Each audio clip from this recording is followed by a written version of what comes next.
Coupled pump with ejector po na hindi makahigop ng tubig. O, ayan o. Ayan. Marami pong dahilan kung bakit hindi nakakahigop ng tubig yung ganitong electric motor pump na coupled pump with ejector. Unang-una, kung wala pong tubig sa ilalim na mahigop, di walang mahigop. O pangalawa, yung mga insulation o kaya yung impeller dito may tama na.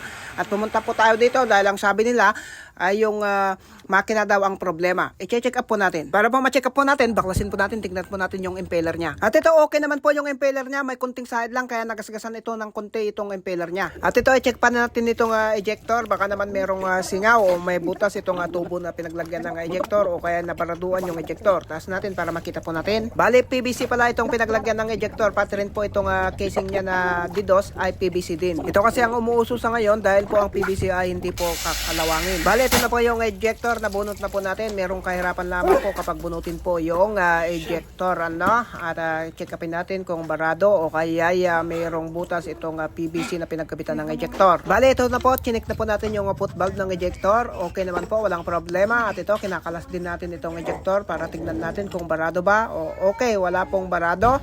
At pati naman po itong mga rubber o mayroon pang improvise na chinelas na rubber cap o ay pwede po ito. Walang problema basta hindi bumaba po yung tubig. Wala na pong problema dito sa ejector. Tama naman po yung pagka-installation nila. Dahil po wala po tayong nakitang problema dito ay balik na lang po natin. Pati po yung mga itong ejector yung pinagkabitan, wala, chinek up po natin. Wala pong tayong nakitang butas o pagsingawan dito. Kaya ibalik na lang ulit natin. Dahil yung nag-ayos dito ay wala daw problema sa tubig. Kaya lang po mas maganda po kapag meron tayong aparatong scanner detector para i-scan natin para makita natin kung meron pang tubig sa ilalim. Sa scanner detector po kasi, yung mamahaling scanner detector ay makikita po sa screen ng scanner detector kung ilang litro ang tubig ang nandun sa ilalim ng lupa. Kaya lang wala po tayong ganun dahil sobrang mahal po yun. Hindi po natin kaya. Kaya po napupunta nila tayo dito kahit malayo po yung location natin dahil ang sinabi nilang problema ay yung makina. At ang nakita natin konting problema lang dito sa pump ng electric motor pump ay meron lang konting sayad itong impeller doon sa housing niya. Kaya may gas.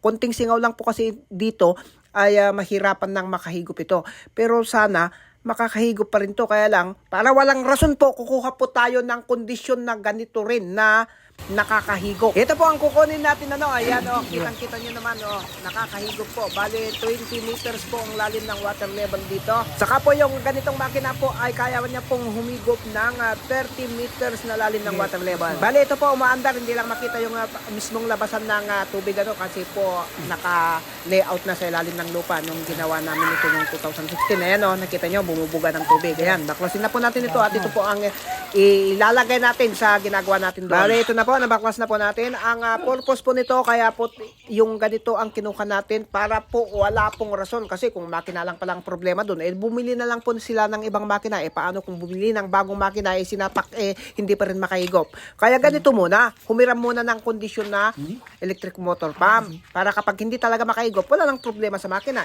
Siyempre, maaaring merong konting singaw lang doon sa DDoS na casing ng ejector o kaya wala nang tubig sa ilalim. At ito na po, ayan, ang problema po yung adapter po yung dating nakalagay dito ay hindi po kamats. Kaya gagamitan lang po natin ng ganito. Hindi siya magmatch doon. Kaya ito na lang po ang ilalagay natin para maikonekta natin. Yan. Bale, ito na. Naikonekta na. At kapag hindi po pa rin nakahigop ito, ay wala na pong problema talaga sa makina. Confirm na walang problema sa makina. Sayang lang kung bumili sila ng ibang makina, hindi pala yung makina ang problema. Kaya yan, nagsakripisyo tayong humiram ng kondisyon na ganito. Music. At eto na. Hindi pa rin makahigop kaya kumpirmado. Walang problema dito sa electric water pump. Bali, ang maaaring problema nandito kaya hindi makahigop ng tubig baka walang tubig doon sa ilalim ng lupa o kaya yung DDoS merong konting singaw. Bali, ang susunod na gagawin dito ay itaas na rin pati yung DDoS na casing ng ejector para ma-check up kung merong konting singaw.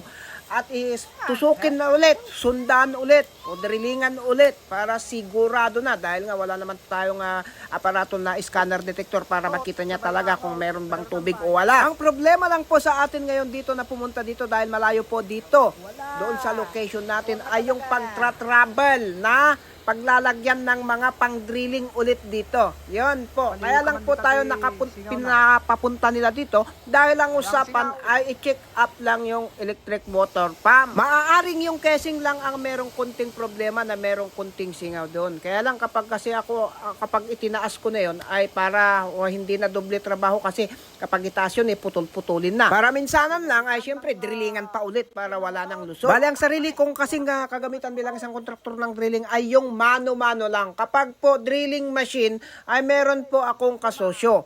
At saka kapag dumadayo kami ng malayo, hindi namin idinadayo yung aparato naming mano-mano. Kinakailangang drilling machine po.